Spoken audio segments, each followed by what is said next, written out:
যে আমার এই ভিডিওটা হয়তো ফেসবুক রিমুভ করে দিবে, যেহেতু আমি ওসমান হাদির ব্যাপারে কথা বলছি, ভায়োলেন্স হিসেবে তারা ধরে। বাংলাদেশের বিচার ব্যবস্থার কথা কি আর বলবো। শহীদ হাদির মতো একজন মানুষের হত্যাকারীকে বাংলাদেশের সরকার এখনো ধরতে পারে না। ধরা তো দূরের কথা, তাকে যে খুঁজছে এরকম কোনো ইনফরমেশনও বাংলাদেশ সরকার মানুষের সামনে দিতেছে না। অথচ অন্যান্য যে ব্যাপারগুলো যেগুলো মানুষ আসলে চাচ্ছেই না, সেইগুলোর আসামিকে অলরেডি গ্রেপ্তারও করে ফেলছে। যাই হোক, কথা এটা না, কথা হলো বাংলাদেশের বিচার ব্যবস্থাটা যে কিভাবে চলে আল্লাহই জানে। আপনাকে বলি, রাজনীতি থেকে শুরু করে স্পোর্টসে পর্যন্ত সেম অবস্থা। কিছুদিন আগে অবশ্যই আপনারা জানেন জাহানারা আলম সেক্সুয়াল হ্যারাসমেন্টের জন্য বিসিবির কাছে সরাসরি অভিযোগপত্র দায়ের করে। বিসিবি আমাদেরকে কি বলেছে যে অবশ্যই তারা এটার সমাধান বের করে জানাবে সত্য মিথ্যা কি। এখনো পর্যন্ত কি কোনো সত্য মিথ্যা নিউজ কেউ পেয়েছেন? ওইটা এখন ভ্যানিশ হয়ে গিয়েছে, ওইটা নিয়ে এখন আর কোনো নিউজ নেই। আমার কথা হলো, জাহানারা আলম যে একজনের বিরুদ্ধে অভিযোগ করেছে, যদি সেটা সঠিক হয় অবশ্যই তাকে শাস্তি দিতে হবে এবং এটা জনসম্মুখে মানুষকে জানাতে হবে যে সে অপরাধী, তাকে শাস্তি দেওয়া হচ্ছে বা হবে। এবং যদি জাহানারা আলম মিথ্যে অভিযোগ করে অবশ্যই জাহানারা আলমের বিরুদ্ধে অ্যাকশন নেওয়া হবে এবং তাকে মিথ্যা অভিযোগের জন্য শাস্তি দেওয়া হবে। অবশ্যই এটা এখানে দুইজনের কেরিয়ারের একটা ব্যাপার স্যাপার, সাথে দেশের মান সম্মানও জড়িত আছে। কই, আমরা তো সেইটার এখনো কোনো নিউজ পাইলাম না।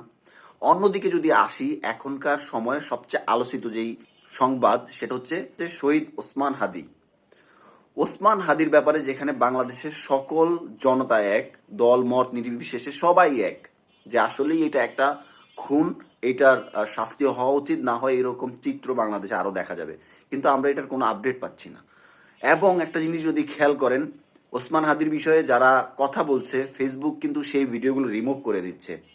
যে আমার এই ভিডিওটা হয়তো ফেসবুক রিমুভ করে দিবে, যেহেতু আমি ওসমান হাদির ব্যাপারে কথা বলছি, ভায়োলেন্স হিসেবে তারা ধরে। আপনি একটা জিনিস চিন্তা করেন, কোন ন্যারো মাইন্ডের সমাজে আমরা আছি যেখানে আমরা একটা মানুষের খুনের প্রতিবাদে কথা বললে সেটা ভায়োলেশনের পর্যায়ে পড়ে যায়।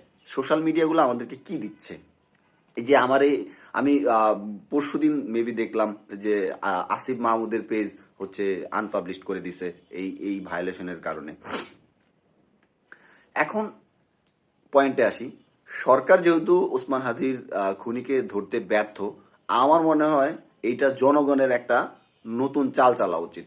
আমরা সবাই মোটামুটি ধারণা করছি বা জানি যে ওসমান হাদির যে খুনি সে ইন্ডিয়াতে আছে। ইন্ডিয়ার মানুষ কিন্তু প্রচুর প্রচুর অর্থলোভী, এটা আপনি মানেন আর না মানেন। সো আমরা জনগণরা মিলে একটা ফান্ড তৈরি করে ওসমান হাদির খুনিকে ধরায় দেওয়ার জন্য ইন্ডিয়াতে একটা নিউজ দিতে পারি যে ওসমান হাদির খুনিকে যে ধরে দিবে তাকে আমরা আনঅফিসিয়ালি 20 লক্ষ টাকা দিব। ইন্ডিয়ার থেকে কিন্তু বাংলাদেশে দুনিয়ার সব চলে আসে, বর্ডার ক্রস করে দেয় ইন্ডিয়ার মানুষ। অতএব এত ধরনের গরু ছাগল তারা বর্ডার ক্রস করে দিতে পারে, আর এইরকম একটা খাসি অবশ্যই তারা বর্ডার ক্রস করে দিতে পারবে। আর যদি 20 লক্ষ টাকার কথা শুনে ইন্ডিয়ার মানুষ চুপ করে থাকবে না। সো আপনারা চাইলে এই কাজটা করতে পারেন যে আনঅফিসিয়ালি একটা পুরস্কার ঘোষণা করেন, ওসমান হাদি ভাইয়ের খুনিকে ধরিয়ে দেওয়ার জন্য 20 লক্ষ টাকা পুরস্কার দেওয়া হবে। দেখবেন সরকারের আগে এই কাজ চলে আসবে। সরকার ইচ্ছা করে এই কাজগুলো করতেছে না, সরকার চাইলে সব করতে পারে। আমার কথা হলো, যদি খুনি ইন্ডিয়াতে পালাই থাকে সে তো খুনি না, ইন্ডিয়ার সরকারের কাছে কি আমরা এটার জন্য কথা বলতে পারি না? ইন্টারন্যাশনাল আইন কি নাই? তাহলে ইন্টারন্যাশনাল আইন কেন ভাই? যদি আমি একজন অপরাধীকে অন্য দেশে পালায় যাওয়ার পরে নাই ধরতে পারি, তাহলে ইন্টারন্যাশনাল আইন দিয়ে আমি কি করব? তাহলে কিসের গণতন্ত্র আমাকে বুঝান আপনারা একটু।